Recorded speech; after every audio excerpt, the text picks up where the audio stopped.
How bad was sex education in high school? It was the worst. That's why we wanted to start this podcast. Dr. Stormy and I knew that there are so many folks out there that want to learn more, that want to start conversations, that want to be vulnerable and express their feelings, emotions, wants, and desires. And that's what Sex 101 is about.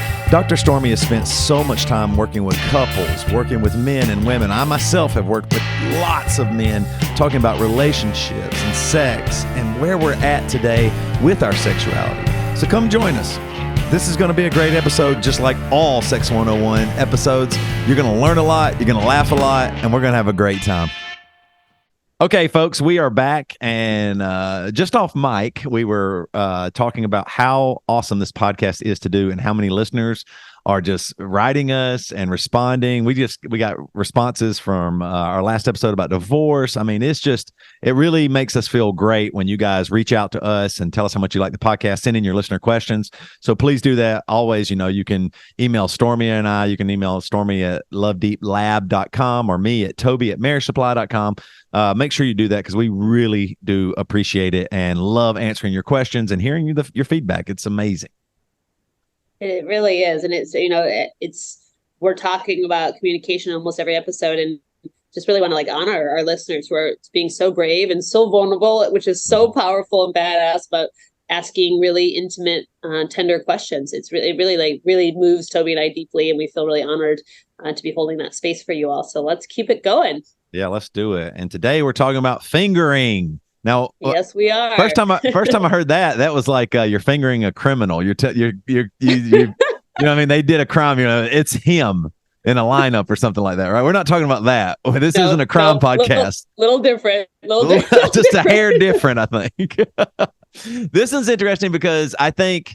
Okay, I'll just say what I think about fingering here, just to start us off.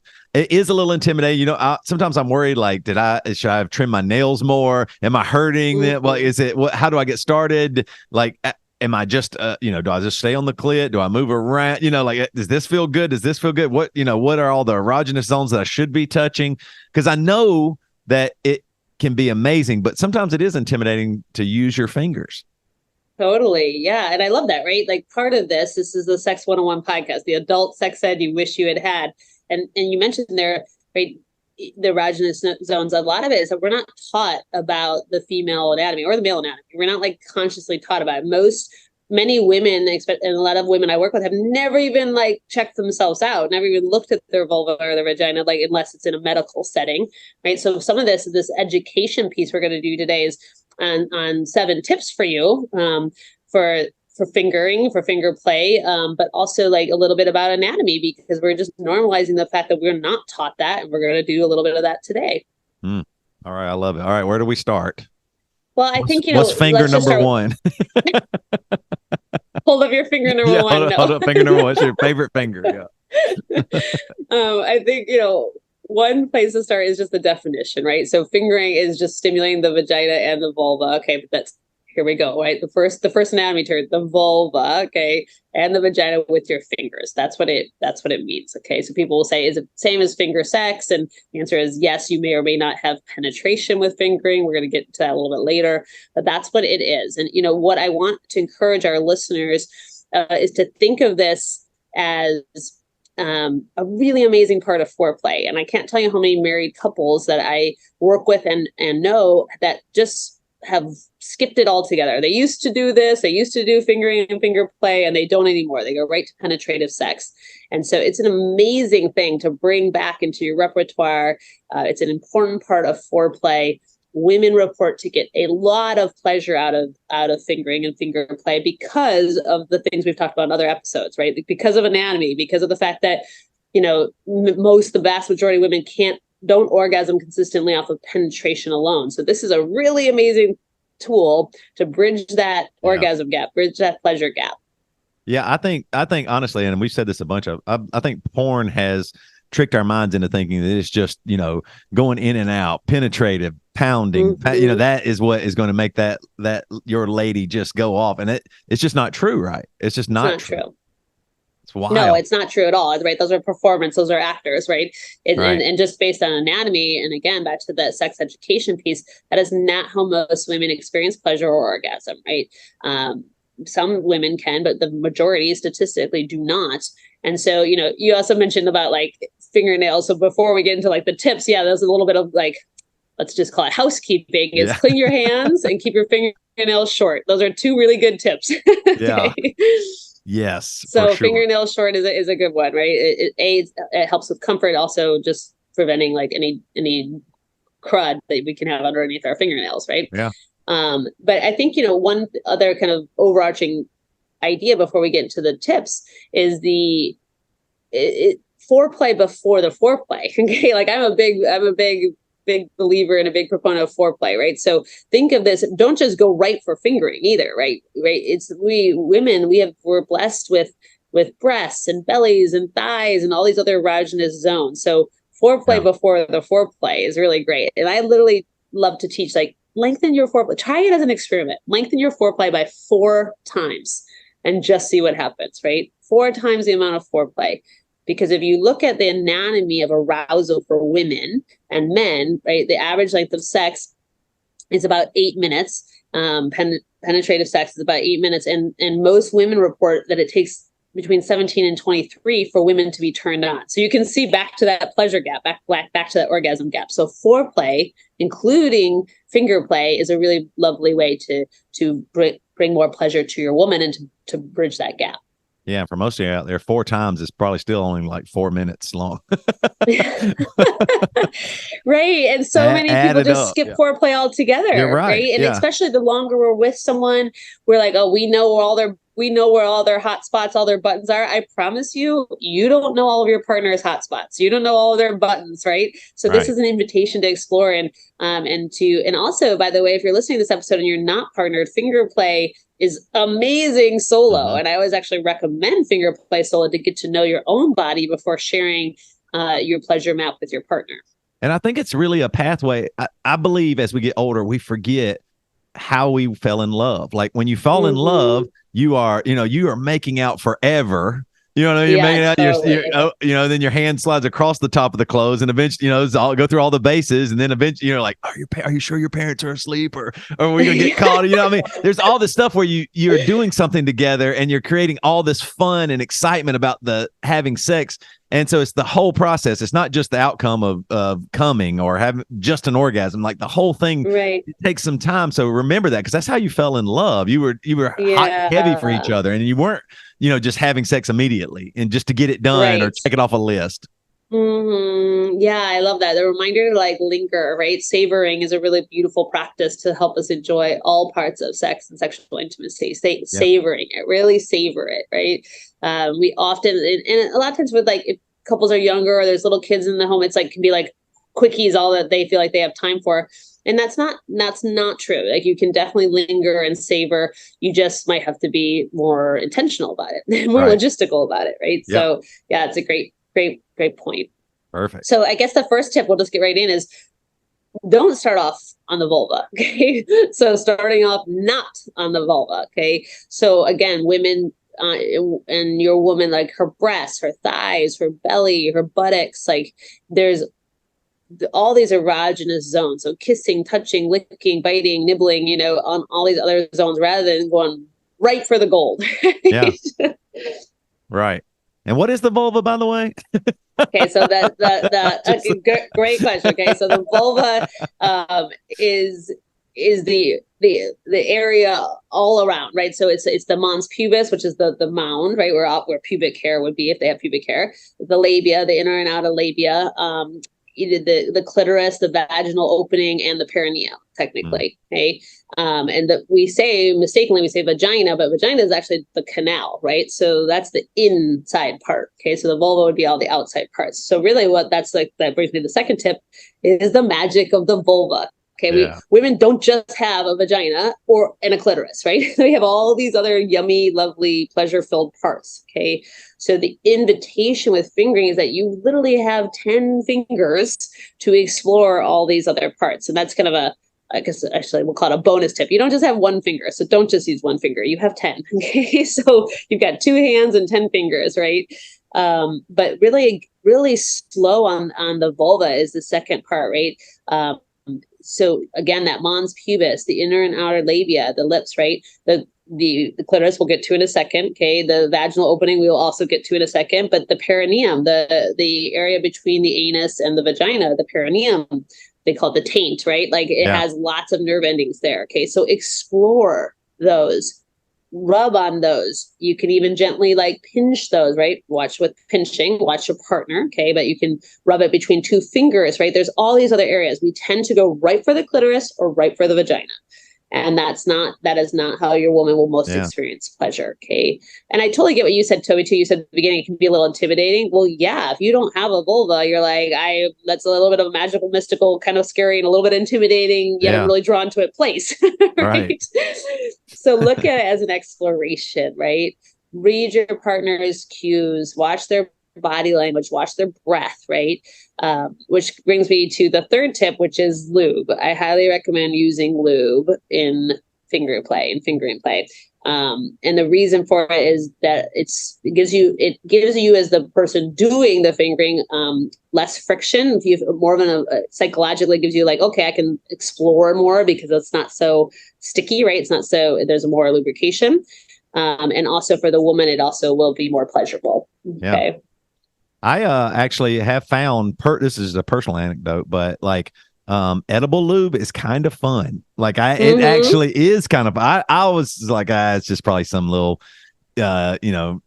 gag gift thing or something like that. Does anybody ever use it? And then now that I own Marriage Supply, tried it, and I was like, well, this is actually pretty fun. Pretty good. It is kind of fun. Like that, it just is an option. If you want to use some lube and like do oral or anything like that, it actually is. Totally. It actually is pretty awesome. There's a lot of different things out there, right? And so find out which lube works for you, right? There's water-based, silicone-based, oil-based, right? There's lots of different lubes out there. So, and then the fourth tip is again, you have 10 fingers, but at least start with 2, not 1. Okay. So 2 fingers, more surface area. There's also the ridge between your fingers, which can feel really pleasurable. So when you do go to the clitoris, right, there's 8,000 nerve endings in the glands of the clitoris, right? So it tends to be right where people go for. However, women, vulva owners will say, I need to be really aroused or turned on, or it's actually too much. It can be actually almost uncomfortable or painful if your partner goes for the clitoris too soon. Okay, so that's again, we're starting off not on the vulva, then exploring the vulva, using lube, and then the fourth tip is when you do get to the clitoris, again, watching and listening for your partner's verbal and nonverbal cues, but circular motions or side-to-side motions with 2 fingers, not 1, will kind of diffuse the intensity on the clitoris. And you get to like watch how your partner responds. Some women love direct stimulation of their clitoris and others do not. They like indirect stimulation of their clitoris.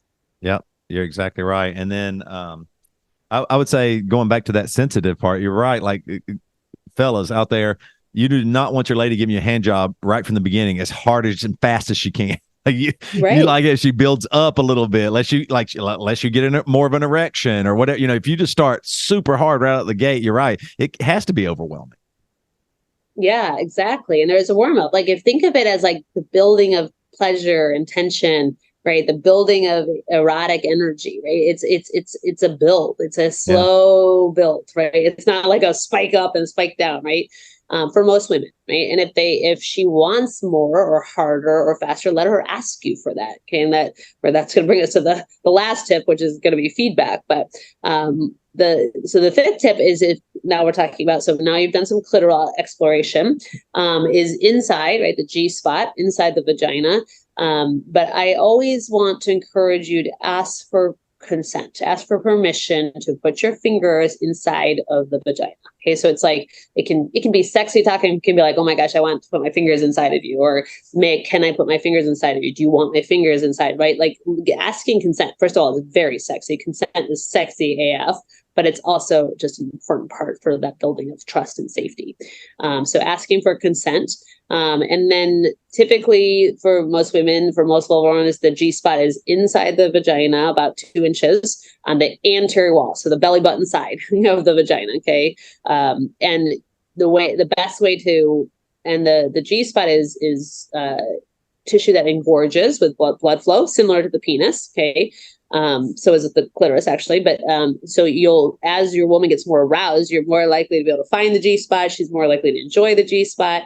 For many women, they've never even explored their own G spot. They don't know where it is. So this can be a really beautiful thing. And the best way so if your woman is turned on about 2 inches inside of the vagina on the belly button side, the anterior wall, and the best way to find the G spot is with a come hither, like a come hither motion with your finger. So if your finger is inside of the vagina, a come hither motion can stimulate the G spot, and you'll feel it as as an engorged, a little bit swollen tissue. Some will say that they can feel the ribs on the G spot. But that's what you're feeling for, and you're also listening and watching for your partner's cues of pleasure.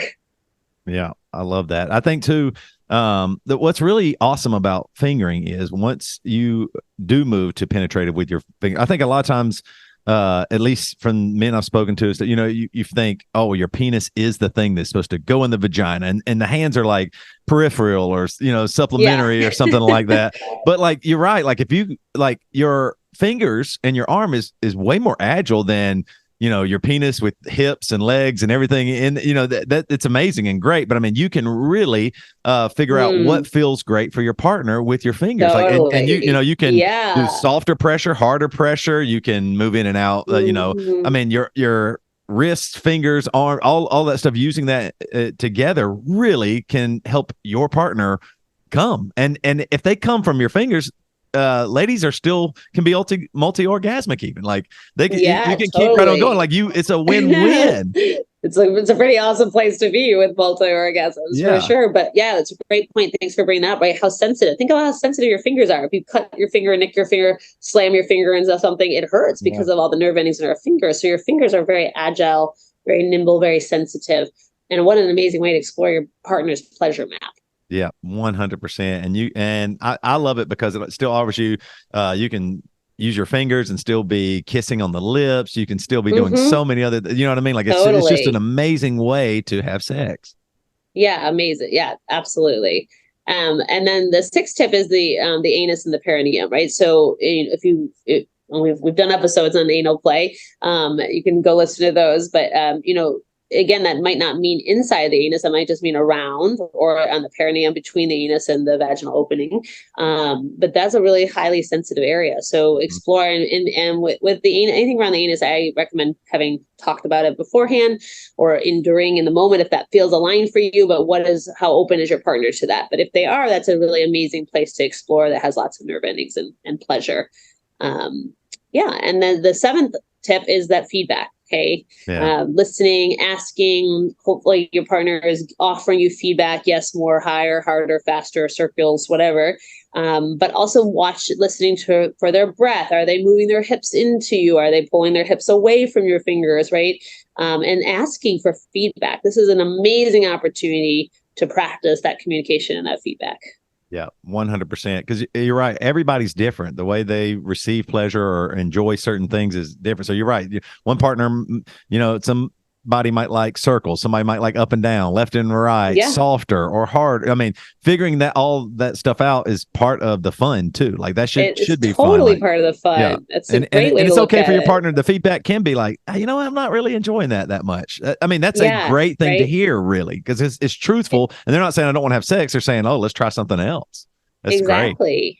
Yeah, absolutely. And I think when it's kind of, I wrote down this tip of helping hands, right? So even though you have 10 fingers and 2 hands, another great place to use toys, right? So when you're getting the feedback, it's like maybe your fingers are inside, 1 or 2 fingers are inside, and you're using a toy in your other hand on her clitoris, right? Like this. So the helping hand can be a toy in this in finger play as well. Yeah, I love that. All right. Those are the tips for all of you out there. Yeah. So, try it out. Have some fun. You remember, your fingers are amazing appendages to be used. Used. So, all right. Well, let's move on to Stump Stormy. It's time to Stump Stormy. Okay. I thought this was an interesting stat. See if you know this one, Stormy. I'm gonna see if I can stump you again. Statistics show that approximately how many Americans have indulged in sex with a colleague? What percentage? With a colleague? Yeah. Ooh. How many Americans have indulged in sex with a Americans. colleague at work? I'm going to say like 30%. That's a pretty good guess. 1 in 5, about 20%. So 20% Okay, of 20%. Americans. So I mean, and 20%. that's a pretty large number, actually. It's a large number. I mean, I guess a lot of people meet each other HR there. director out there right now is Oh, I know. cringing as I hear that. Because it's happening right now all over America. I Yeah, thought that was really interesting because I was like, that's and I guess because you do spend a lot of time at work, you do get to know people really well, and and that's not. I don't think that number is just about like cheating colleagues or whatever. You know what I mean? Like I think it's about all the way across the board. So I thought that was an interesting one. Totally. All right. So let's move on to our listener questions.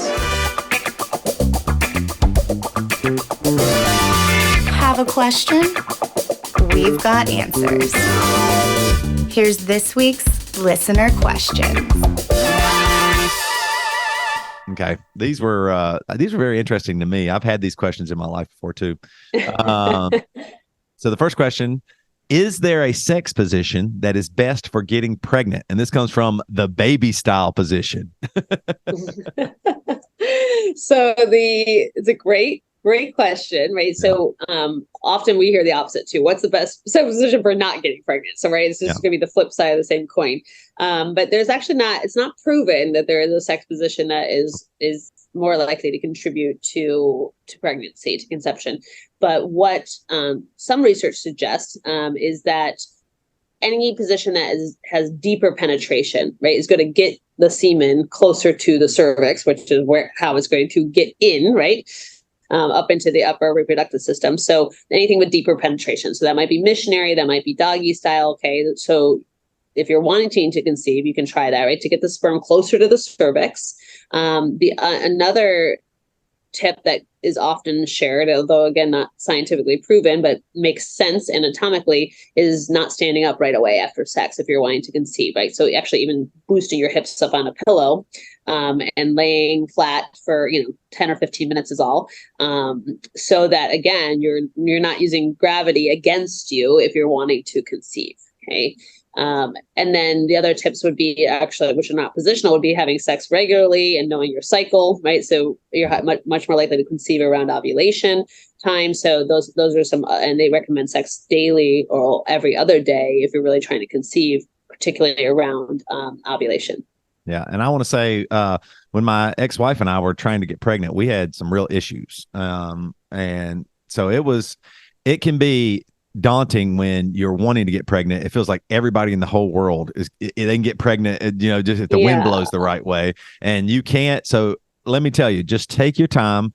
You might, at some point, you might want to go see a doctor. You might want to figure some things out, and it can be a very sensitive time. But you are even reaching out doing this. Is there a position that is best for getting pregnant? Like use Stormy's tips, but also don't overthink it. Don't worry. Your body is your body, and it's a great body. And your partner's a great body. So, So my son is in vitro, so I can really feel a lot of compassion for those couples out there struggling to get pregnant. It was not an easy road for me. No, it is not, and it can be very emotional, and it's okay. So just take your time with that. All right. Next question. My wife and I waited to have sex till we were married. Does waiting have any measurable benefits outside of religious belief? And this comes from Virginity Rocks. So, it's interesting.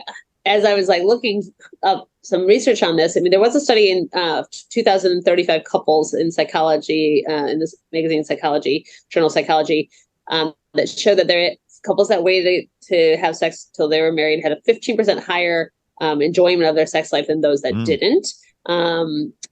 Those are very there's a lot of Christian oriented studies because this couple mentioned, right, religious reasons. But really, I mean, I guess what it comes down to for me is, so maybe there is a benefit there. If I try to think through other possible benefits, it would be that sex is a really powerful thing. We know, right, we're obsessed and repressed about sex. And so that it gives you a chance to like really dive into other relational dimensions and keep sex off the table until, so could that be building for your relationship? Yeah, it could be, right? Not kind of muddying the waters as sex can do, where all of a sudden now we're like, oh, the red flag isn't so red because I'm having great sex. I'm going to ignore the red flag, right? That can happen to all of us. So that's sort of just more anecdotal than research based for me, to give you a chance. So it could give a couple a chance to build other relational skills. But really what it comes down to is it's a personal decision, right? And it's a joint personal decision. And it often is a religious orientation in the choosing to wait, but not always. Yeah. There's so much beauty within Christianity and religions. I grew up, extremely conservative, but one of my regrets is that I just took it word for word and didn't really even question. Like, of course I was, growing up and going through puberty. And then, in high school was getting boners and feeling sexually attracted to like felt like I was just always horny, when I was a teen. And I wish I would have thought more about like, why do I want to have sex? What are the reasons behind it? Why shouldn't I? Like, I wish I would have asked all those instead of just going, oh, well, somebody told me God said, don't do it. So don't do it.